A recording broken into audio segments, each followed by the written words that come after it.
From the moment they're born, most new parents want to tell the world about their kids. And the internet makes it really easy to share those special moments instantly. But at what cost?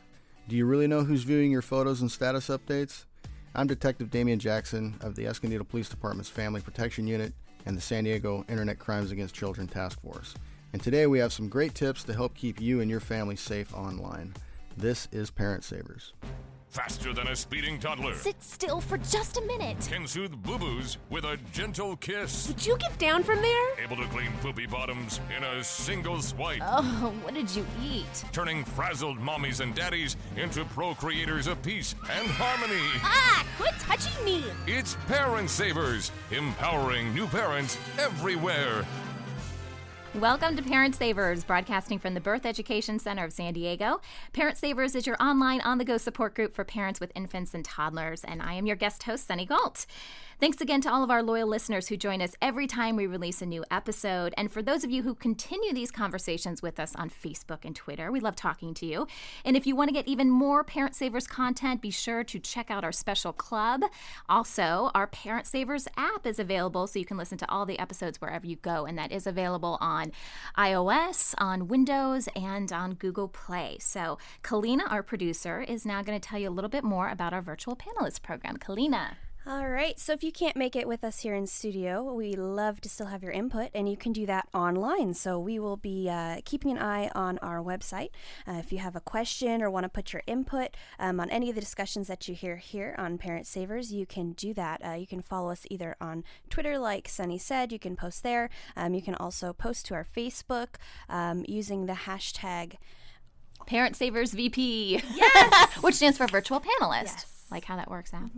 Okay, thanks, Kalina. Okay, let's meet the parents that are joining us here in the studio. We're welcoming back some familiar faces. You guys know me. I'm Sunny. I own New Mommy Media, and I'm on a lot of these shows. I have 4 children of my own. My oldest, Sayer, is 4 years old. Urban is my middle guy. He's 2. And then I have identical twin girls, Ainsley and Addison, who are turning 1 in like a couple weeks. I can't believe it. It's crazy. Time flies. And Johnner is back on the show. Johnner, welcome back to Parent Savers. It's like riding a bike. I know, right? So yeah, my name's Johnner. I used to be the host of Parent Savers, and now I'm just a PR guy, freelance writer.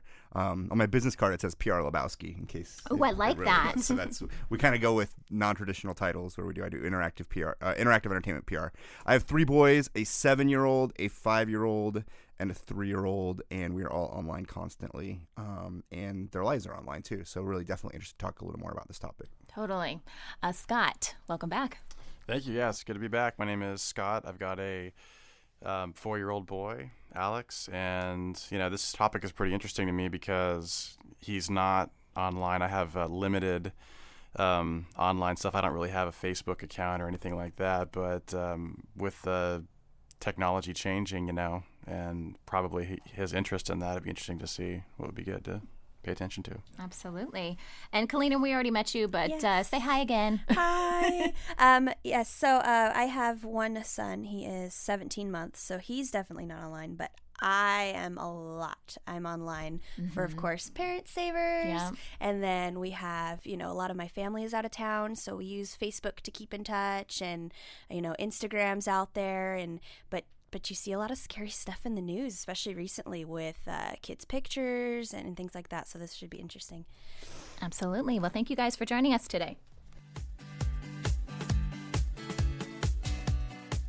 Okay, so before we kick off our show today, we are talking about a news headline that probably has most parents concerned about. We hear a lot about these nanny cams and things getting caught on nanny cams. This is another one that came out just this month, and this is about the Fontana twins, if you've been kind of checking out the headline. So basically, there's some twins, 1-year-old twins, as well as an 8-year-old boy that are part of this family. The mom has a nanny that watches the kids at their house, and one day the 8-year-old son tells his mom that the nanny kind of had this attack moment and was shaking one of the twins, the 1-year-old twin.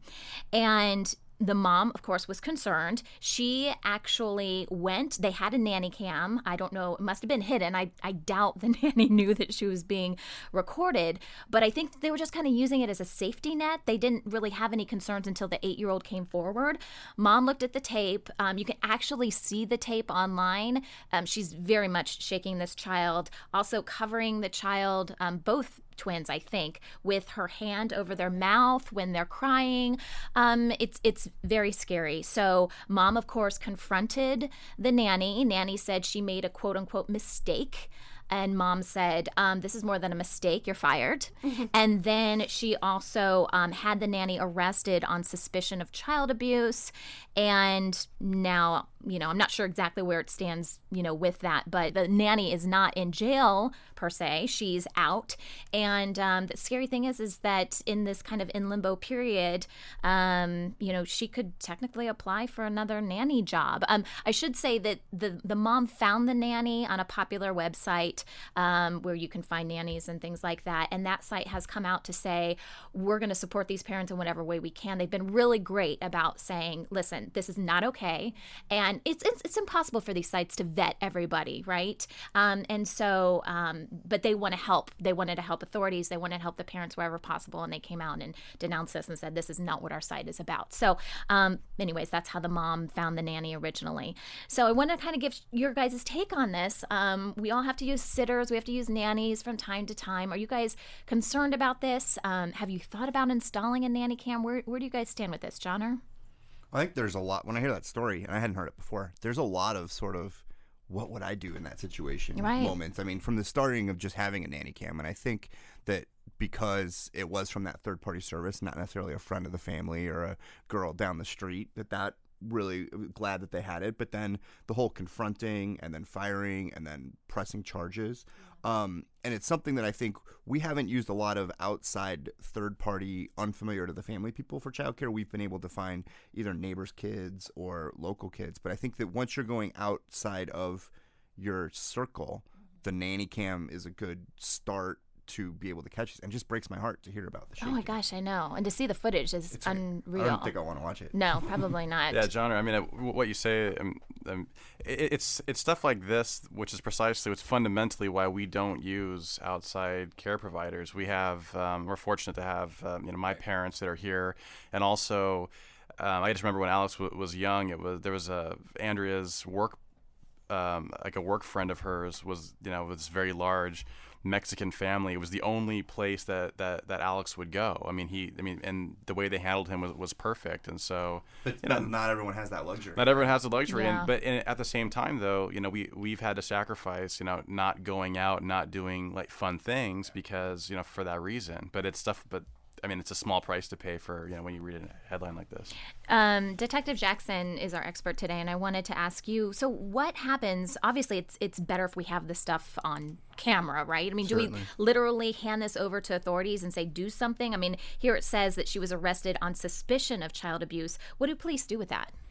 Well, you can say the whole suspicion part of it comes out because it's not in the infant stages of an investigation, you can't really jump to conclusions because you still have to rely on the facts. But there's certainly no disputing video evidence. Sure. In that case, most of the times in the cases we handle, we don't have video evidence. Okay. So in the rare occasion that you do, I mean, that's like gold for a criminal case. Right.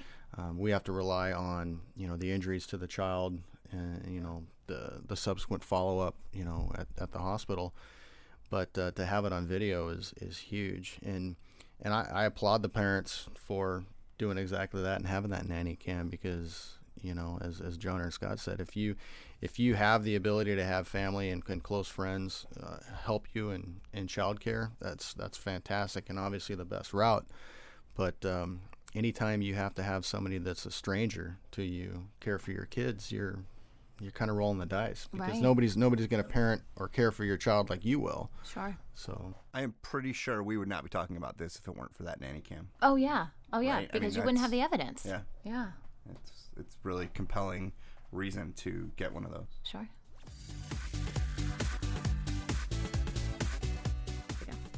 Today we're talking about overexposing our kids online, and our expert is Detective Damian Jackson with the Escondido Police Department Family Protection Unit, as well as the San Diego Internet Crimes Against Children Task Force. So Detective Jackson, thanks for joining us today. Thank you for having me. So in your opinion, are most new parents overexposing their children online? You know, we're obsessed with Facebook and Twitter, and we want to tell everybody about the great little expression that our baby just made. Are we overdoing it?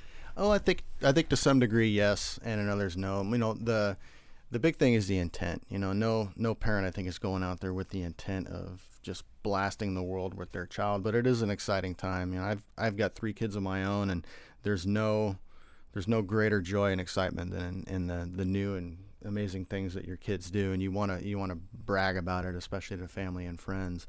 And you know, everybody has a 12 megapixel digital camera on their hip these days. So, you know, every moment that the kids do, you can capture that and upload it instantly. And, you know, there's certainly that desire there. But, you know, there are some concerns that come with that, because if you're loading those pictures up onto social media, what I think it boils down to is just being aware of what your settings are on those social media outlets, so that it can't be, you know, used and exploited by everybody on the face of the earth. Okay.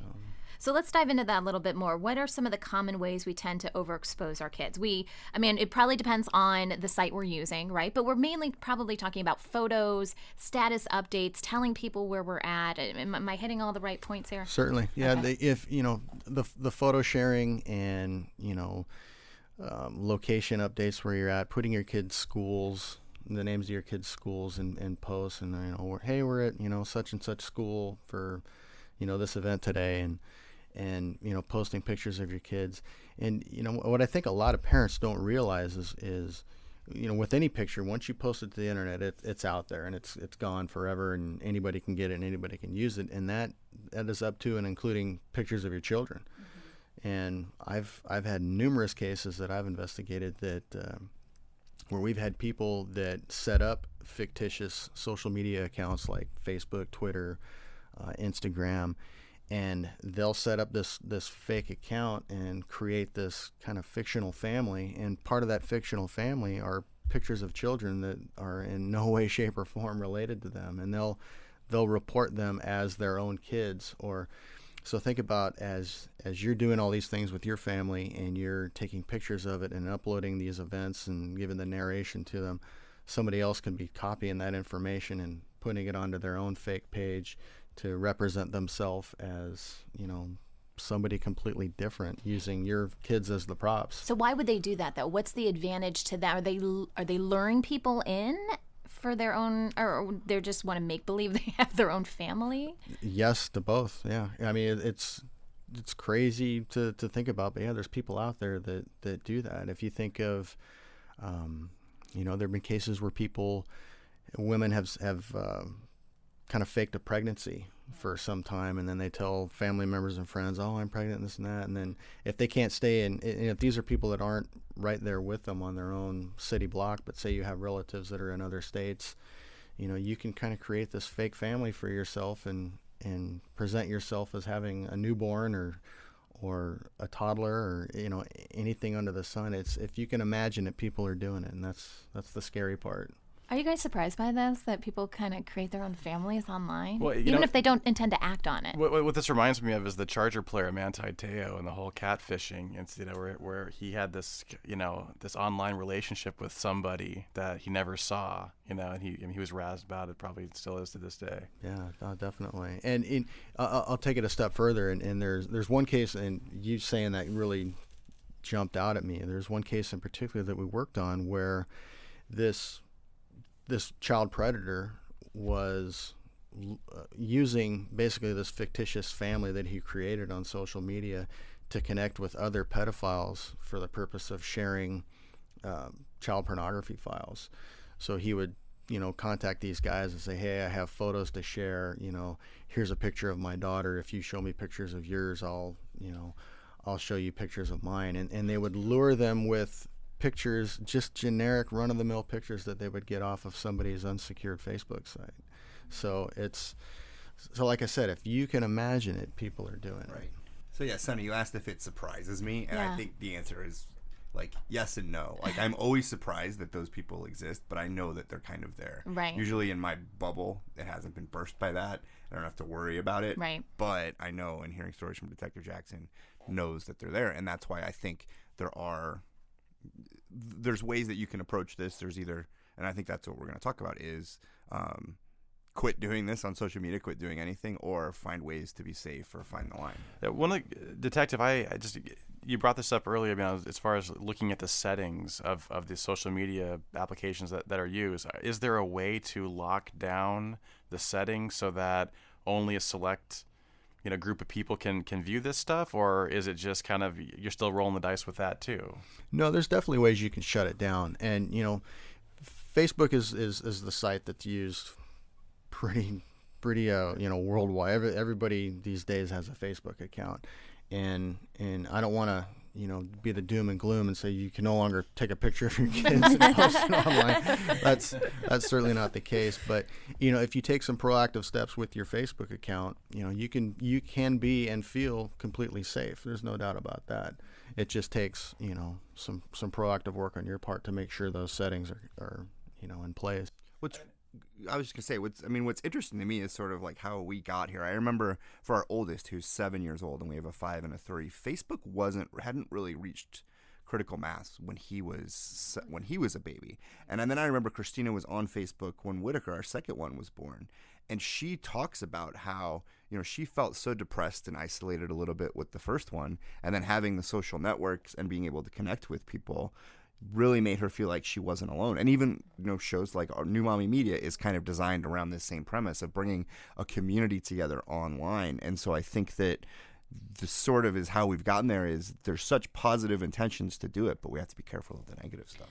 Yeah, and that you bringing up the fake families thing, that reminded me of something that was kind of big not too long ago with Instagram that was having an issue. People were having an issue with, and there's still stuff going on where they had people taking other people's unsecured kids' pictures and using them for like virtual role play, and that ranged from, I know it's weird, it ranged everywhere from oh, these are my pretend kids, and oh, we're going to the park, and they'd use somebody's picture at the park. And so as innocent as that, as sinister as using them in very pedophile type situations, describing like what was going on. And it's scary to think that someone would even take a picture of your kid and pretend that they would be doing, it's disturbing. And so I think that's another thing you have to be aware of is they can do stuff like that. Yeah, so it's amazing that no, this is not surprising, but it's shocking that it's not surprising. Right. And is the danger, Detective Jackson, that they're going to take this from a fantasy role type thing and act on it? Is that the progression? I mean, yes, it's creepy, okay, but if you're not, it's kind of like, if you're not hurting anybody, whatever you do in your own, I mean, yes, you're taking my child's images and I'm not okay with that, but what am I really going to do unless you're hurting somebody? Sure. And what it is, it's an escalation of behavior. Okay. You go from thinking about it to now you're creating a Facebook page, or you're creating this fictitious persona, and now you're importing photos of complete strangers' children, and you're purporting them as your own. And then, so where do you go from that level? Now you start contacting other people that are, proliferating child pornography, and now you're communicating with them, and you're using this fake family you created to elicit, and solicit, responses and images from that other person that you're talking to. So it's a slippery slope, that's for sure. Okay. Well, when we come back, we're going to talk about ways we can improve our privacy online and better protect our families. We'll be right back.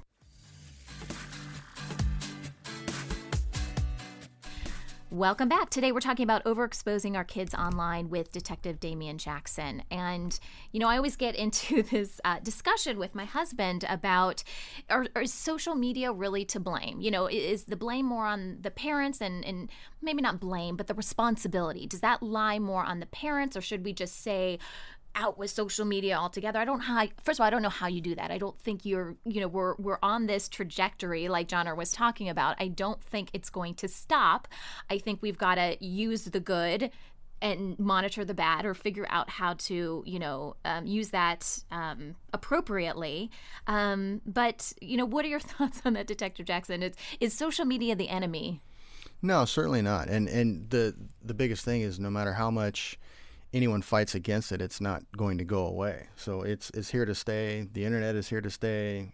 Our wired in lives are here to stay forever. And it's a matter of not running from it, but embracing it and being safe while you're doing it and using it for the genuine purpose that I think it was intended for. But realizing that there are other nefarious activities out there that are associated with it that you have to be aware of. And knowledge is power. To me, social media is something like Facebook. It's a vehicle. It's a vehicle for information, and it requires judgment and management and prudence. And if you give someone the keys to a race car that has never driven a race car before, they're going to be in for a wild ride and some danger. But if you train them and get them up to speed on it, then you can handle that vehicle accordingly. So it's really just about managing the use of it. So let's talk about some tips, some ways that we can try to improve our privacy online while still being able to share and connect with family and friends. Some of the stuff we've talked about a little bit in the first half, but I still want to reiterate it. So we talked about keeping information to a minimum. You mentioned just watch what's in the photograph, of your that you're taking of your kids. You mentioned like school emblems, logos, identifying factors. Is that what we're primarily talking about? That's certainly part of it.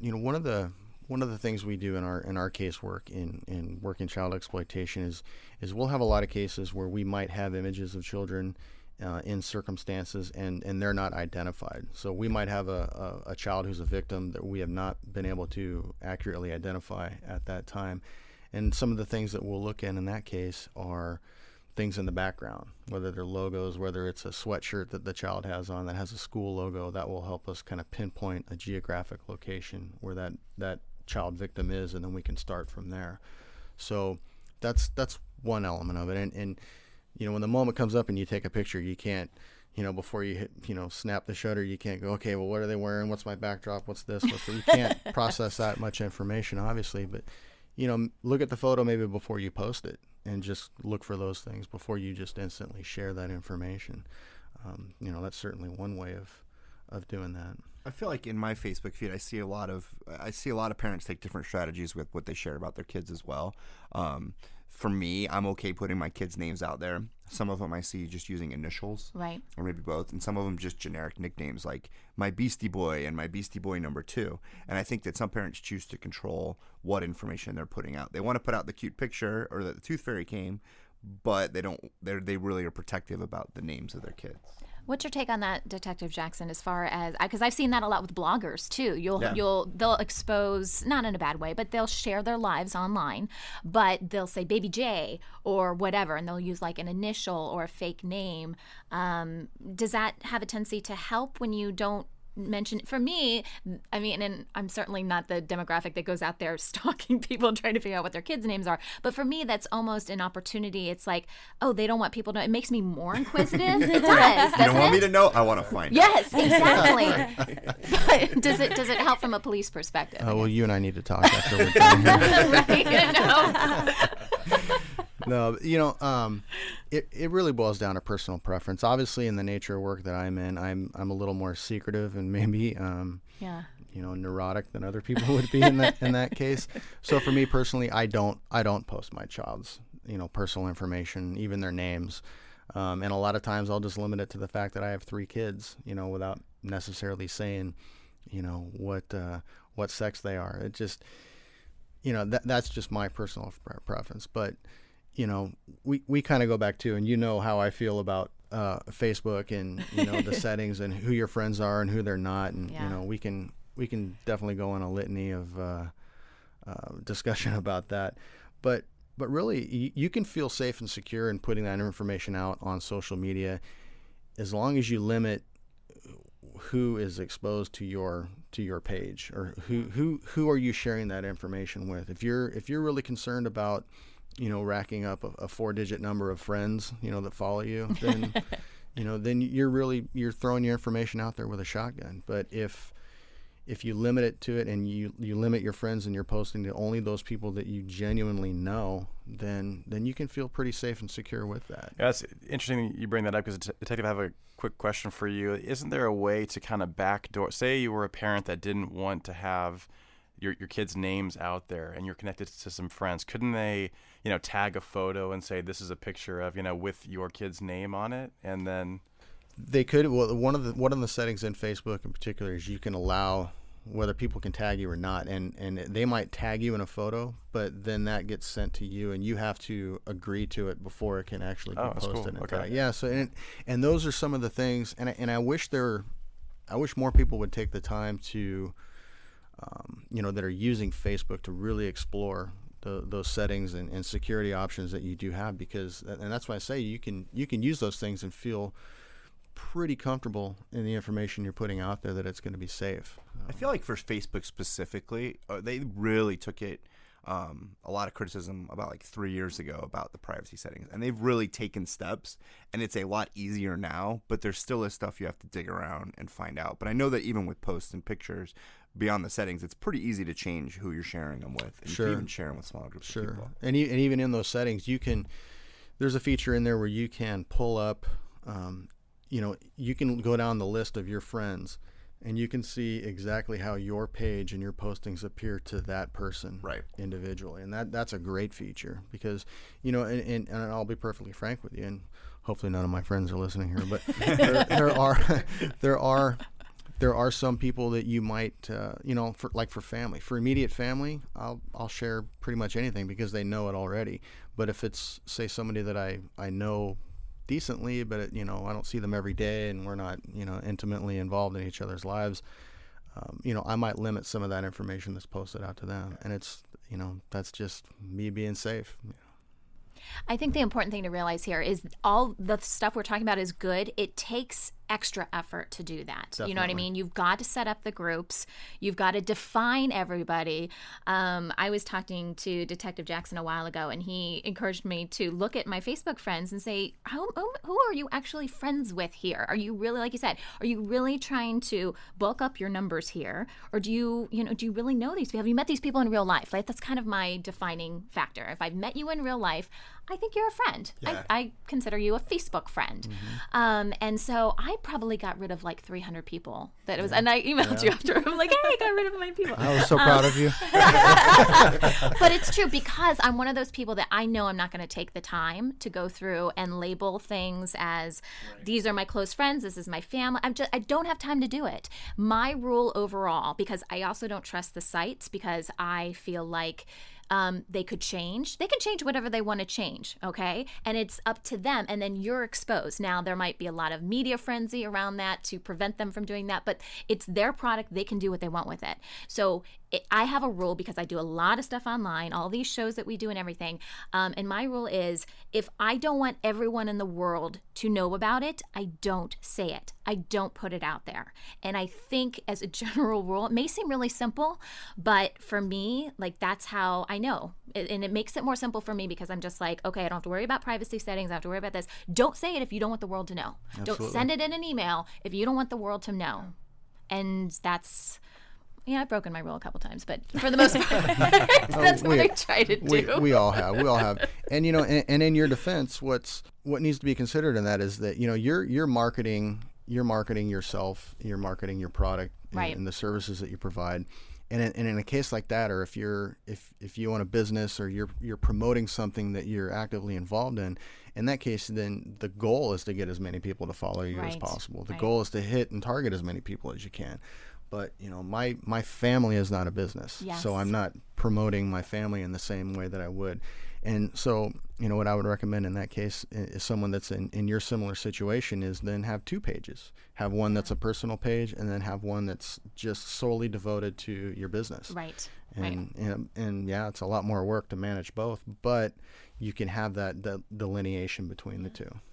I think it's the realization, too, of how you do need to treat the different social networks differently. You need to treat Instagram differently than Facebook, differently than Twitter, because of who can access it. Facebook, you can have pretty good control over who's accessing it, but you lose that control when you go out to Instagram, Right. Twitter, some of those other sites. Checking your settings periodically is the biggest one for me. And then whether you set a reminder on your phone to go off and say on the, every 6 months, I'm going to sit down and really, I'm going to spend 2-3 hours and just completely dive into my account and look at the settings in every way possible. And my favorite feature is, that one that shows you exactly how your page appears to the public and how it appears to the people that you've already connected with. And that's going into your phone. If you're taking pictures with your phone and then you're using that to post up to social media, check the settings on your phone as well, so that you're not including, your geolocation on the photos as you're posting them up. Because you take photos with that device and it pulls out what's called EXIF data, and that data shows, the GPS coordinates for where that was taken, the date, the type of camera it was taken on. So you might take a picture of your child, blowing out their birthday cake at the party for them at your house, and you're posting that up to social media. Come to find out, if somebody's able to pull that photo down and then strip off that EXIF data, those GPS coordinates are going to come right back to your dining room at your house. And so they're already going to know, what your child looks like, where they live. And again, I don't want to, be the big black cloud of doom and gloom, but the reality is there are savvy enough creeps out there that are looking for exactly that. And, those proactive steps that you take will basically shut the door on them right then and there. Something interesting I saw online too is it was giving tips on what to do to keep your children safe. And it said, periodically Google your child's name. Yes. And see what comes up. How does that help?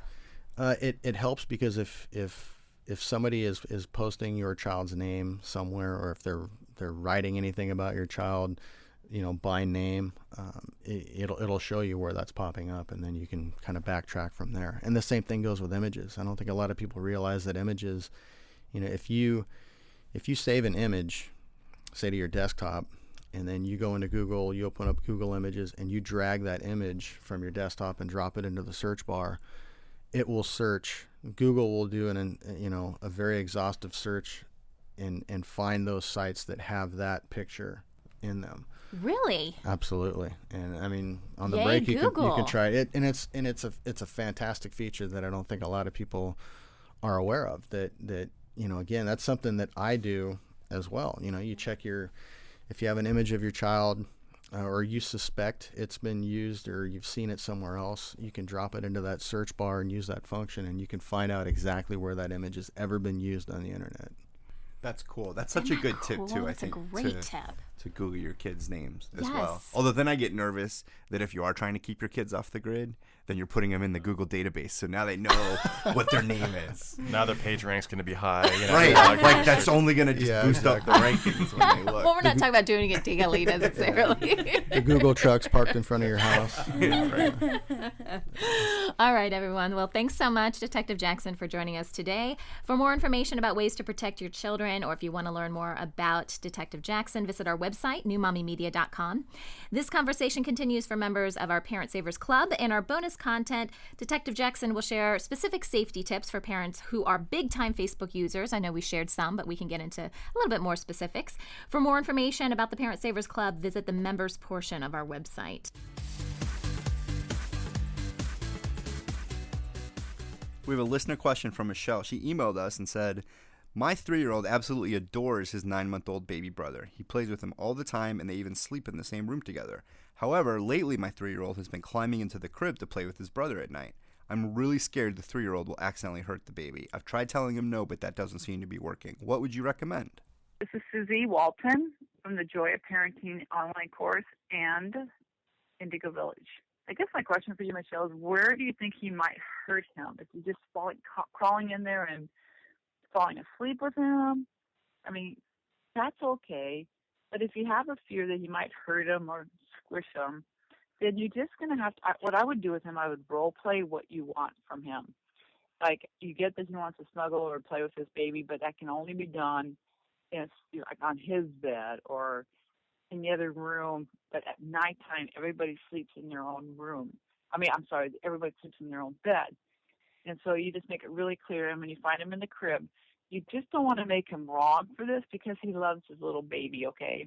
So if you find them in the bed, you take them out of the bed. You say very little. You just say, you know what, and you hear the word I, not you.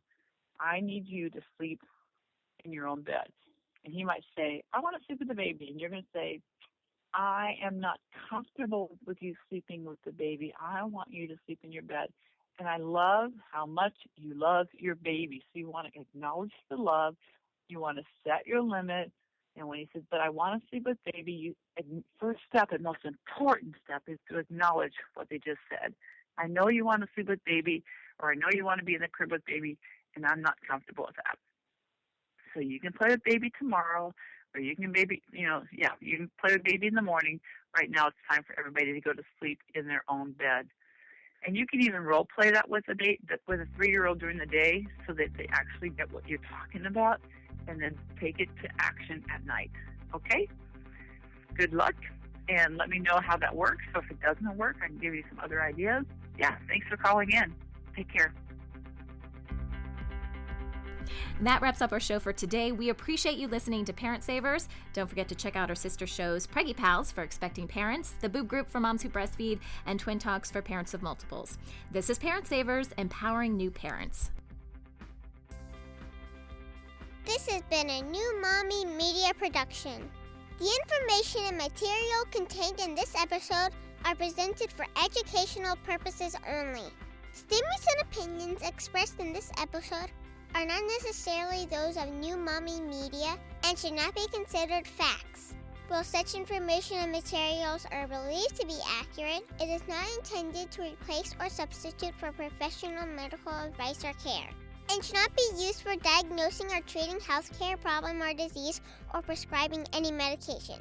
If you have questions or concerns regarding your physical or mental health or the health of your baby, please seek assistance from a qualified healthcare provider. New Mommy Media is expanding our lineup of shows for new and expecting parents. If you have an idea for a new series, or if you're a business or organization interested in joining our network of shows through a co-branded podcast, visit newmommymedia.com.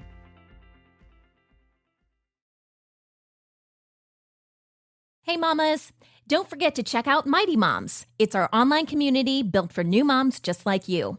Not only can you connect with other moms, but you can also join us backstage for special mom-only online events. And you'll also be notified when we're recording so you can join us as a special guest. Visit our website, newmommymedia.com, and click on the Mighty Moms banner. It's free. That's newmommymedia.com. See you there.